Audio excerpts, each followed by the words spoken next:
গুঞ্জন কি খবৰ? ভাল। চাহ খালি? হাফ পেণ্ট পিন্ধা নাই যে? হাফ পেণ্টটো ক'ত?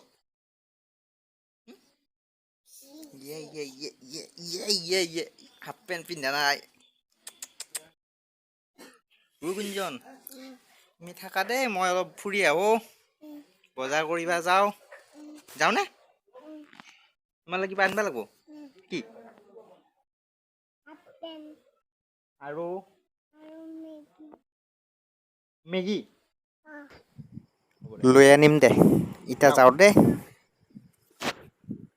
বাইকখনৰো পিছৰ চকাটোত হাৱা কম আছে, কিবাকে যাব লাগিব আৰু চকলে এইখিনি। চল চল চল চল মেৰে সাথী। চক আহি পালোঁ। এতিয়া প্ৰথমে চুলিখিনিয়ে কাটি লওঁ নেকি, কাৰণ চুলিখিনিও বহুত দীঘল হৈ আছে। চুলিকেইটা অলপ দীঘল দীঘল হৈছে দেখোন, নে কি? অলপ কাটি দিওঁ চেলুনতে। দে দে দে চুলিকেইডাল খবৰ লোৱা নাই মই।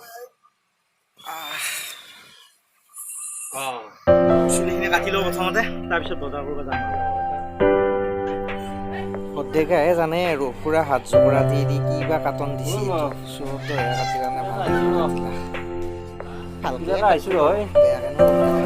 গাঁৱৰে চুলি কাটি হ'ল। এতিয়া বাইকৰ পিছৰ চকাটোত অলপ ফুচ ফুচকে হাৱা ভৰাব লাগে। চুলি কাটি বজাৰ চজাৰ লৈ আনিলোঁ। বজাৰখিনি থৈ এতিয়া আৰু এটা কাম আছে, সেইটো কামো কৰি লওঁ। তাৰপিছতহে মানে এনেকুৱা গেলা গৰমত একবাৰে দোকানত যাব ইচ্ছা নাই, তাতে আৰু দুইবাৰ যাব লগা হ'ল। মানে কেছটো কি হ'ল, মোৰ এই বাইকখনৰ মই বেক কেমেৰাটো অন কৰি দেখাই আছোঁ। বাইকখনৰ পিছৰ চকাটো এটা মস্ত ভোংলা ফুটা ওলাল। মই এইবিলাক হাৱা কম আছিল, এইটো হাৱা সোমাব দিলোঁ। হাৱা সোমোৱাৰ পিছত মানে ফুচ গোটেই হাৱা ওলাই গ'ল নহয়। কিন্তু মই আৰু ইমান ভবা নাই, ঘৰত পইচা পাতি অলপ কমকৈ লৈ গ'লোঁ, যাৰ বাবে কি হ'ল, এই ফুটাত লিকটো বাটাৰ কাৰণে মোৰ ঘৰৰ পৰা আকৌ মানে চকত যাব লগা হ'ল বজাৰ কৰিবৰ কাৰণে। এতিয়া যি হ'ল আৰু বজাৰখিনি লৈ আহি পালোঁ। হাই friends, welcome to my channel Mahesh চহৰীয়া ব্লগছ। আৰু আজি এটা আপোনালোকলৈ নতুন ভিডিঅ' লৈ আহিছোঁ মই। ভিডিঅ'টো চাই আপোনালোকে নিশ্চয় ভাল পাব, গতিকে আহক আমি ভিডিঅ'টো আৰম্ভ কৰোঁ। বজাৰৰ পৰা চব্জি তব্জি লৈ আহি হাত মুখ ধুই ধুনীয়াকৈ আৰু স্পৰ্টিংটো খুলি লৈছোঁ, কাৰণ আজি চব্জি মই নিজে বনাম। এতিয়া মাছ আনিছোঁ, ধুনীয়াকৈ মাছ বনাম। আৰু কিহেৰে কেনেকৈ বনাম আহক ভিডিঅ'টো আমি শেষলৈকে চাওঁ। মাছ বনাবৰ কাৰণে এইখিনি ৰেডি কৰি ৰাখিছোঁ: জহা ভোল, বিলাহী আৰু আলু। আৰু এয়া হৈছে বৰালি মাছ। এয়া আদা নহৰু পেষ্ট আৰু পিঁয়াজ। আজি এই খানাটো খৰিৰ জুইত বনাম, কাৰণ গেছৰ খানা ইমান এটা সোৱাদ নহয়। খৰিৰ জুইত বনালে যিটো সোৱাদ পোৱা যায়, সেই সোৱাদটো আপুনি গেছৰ জুইত কেতিয়াও নাপায়। সেয়ে মই খৰিৰে আৰম্ভ কৰিছোঁ। গৰম হয়, গৰমটো লাগিবই যেতিয়া বনালেও। প্ৰথমতে পিঁয়াজখিনি এনেদৰে ভাজি ল'লোঁ।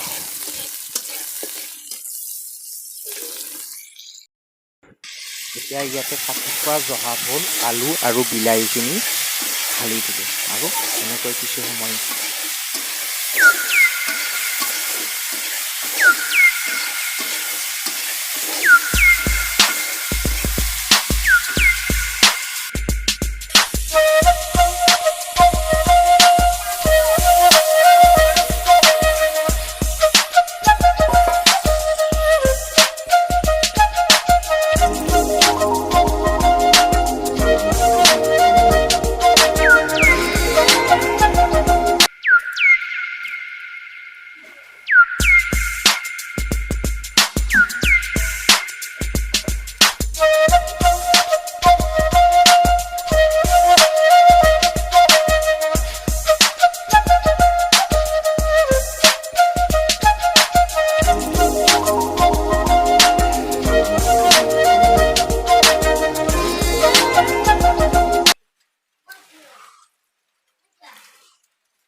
এইখিনি মুগৰ দালি বইল কৰি আছোঁ মানে কি দেউতাই মাছ নাখায় এইটো কাৰণে বইল দালি আৰু এনেকৈ চব্জিৰে খাব মাছৰ চব্জিখনত তামাম সোৱাদ হৈছিল ঐ তামাম ভাত খাই দিলোঁ আজি মই খাই লৈ ল'ব পৰা নাই আৰু কি কৰিম চব্জিখন খাই খুবেই বেছি ধুনীয়া হৈছিল আৰু সেইকাৰণে মই বেছিকৈ খাই এতিয়া পেট পেলাই বহি আছোঁ হয় সঁচা কথা এইটো কিন্তু ইমান বেছি সোৱাদ লগাকৈ এই গেলা গৰমত মই চব্জি বনালোঁ কিয় বনালোঁ মই তেনেকুৱা মানে কি বিশেষ একো কাৰণ নাই বনালোঁ আৰু কেতিয়াবা নিজেও বনাই চাব লাগে অলপ টেষ্টি কৰি সেইকাৰণে ময়ো বনাই চালোঁ আজি আৰু বনোৱা মেলাত কিমান কষ্ট হয় এই বস্তুটো নিজে গম পালোঁ সেইটোৱে